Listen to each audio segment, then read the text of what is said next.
Juan Román Riquelme, El Último 10, le dernier numéro 10. Autant de surnoms pour décrire un seul homme, aussi impressionnant que talentueux. Un technicien hors pair, dont les dribbles ont rendu fou toute la planète foot pendant les années 2000.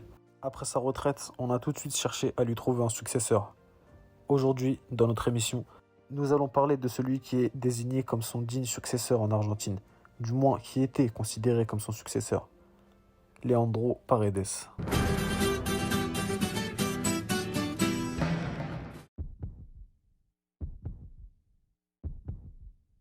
Leandro Daniel Alan González Paredes est né le 29 juin 1994 à San Justo, en Argentine. Formé au Boca Juniors, club mythique de Buenos Aires, c'est là-bas qu'il sera formé au poste de numéro 10. Paredes est ensuite passé par le Chievo Vérone, la Roma, l'Empoli, le Zénith Saint-Pétersbourg, pour enfin arriver à Paris.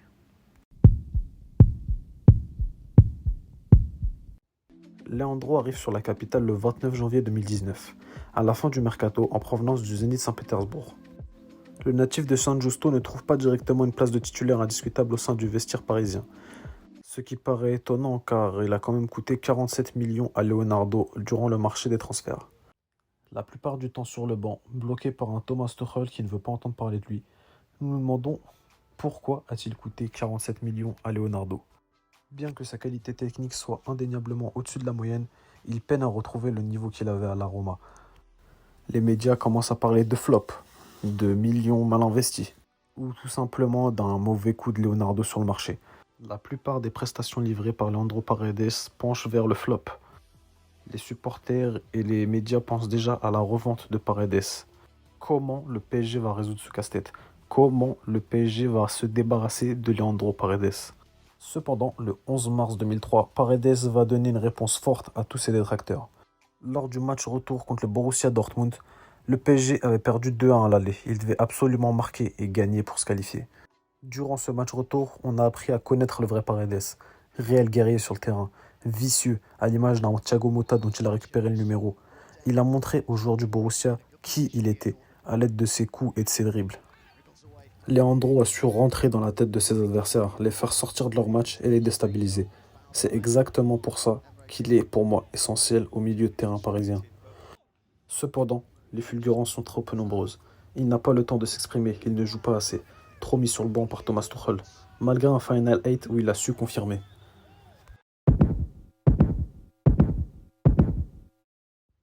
Lors de ce Final 8, il confirme, il est solide, précis, dur sur l'homme, un registre moderne. Un vrai collectif se noue pendant ce Final 8 au sein du vestiaire parisien. Au milieu de ce collectif, Leandro Paredes. Il est prêt à tout pour son équipe. Il montre que c'est l'un des hommes forts de ce PSG. Fort en caractère, fort techniquement. Il n'hésite pas à rentrer dans le tas pour ses coéquipiers. Ses accès d'engagement vont lui valoir de nombreuses critiques. Selon les médias, il n'est pas assez mature.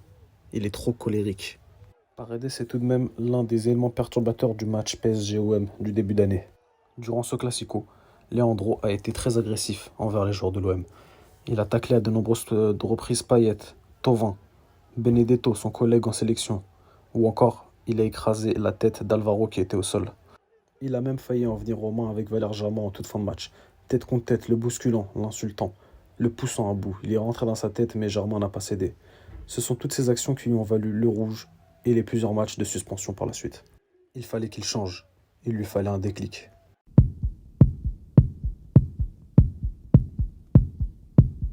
Ce déclic, Paredes l'a eu après ce match.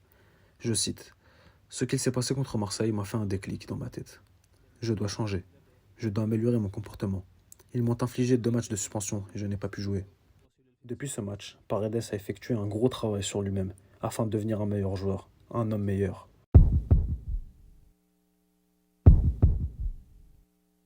L'arrivée de Mauricio Pochettino à la tête de l'effectif parisien a changé beaucoup de choses. Paredes a gagné une place de titulaire indiscutable. Depuis que Pochettino est entraîneur, Paredes se sublime. Il enchaîne les masterclass, match après match. Il monte en puissance. Depuis ce jour, il est brillant. La preuve en est de son match face au Barça. À l'aller, lui et Verratti ont broyé le milieu catalan. À eux deux, ils ont quasiment fait tout le match. Paredes, lors de ce match, c'est une avant-dernière passe magnifique en profondeur et une passe D sur Keane en coup franc. Agressif, technique, précis. Il a totalement roulé sur le milieu du Barça. Ça a été un grand pilier de la démonstration au Camp Nou. Lors de ce match, il nous a épatés, nous supposément fait rêver. Ils ont su faire taire les critiques à leur égard et à l'égard de ce PSG qui paraissait être trop fébrile pour ce Barça. Absent au match aller face au Bayern Munich, on attend de voir ce qu'il va donner au match retour, en espérant un grand match de notre guerrier argentin. Sa personnalité et sa grinta lui ont offert les grâces des supporters parisiens. Charismatique, bad boy, il est peut-être la succession tant attendue au vide laissé par Thiago Motta lors de son départ en retraite.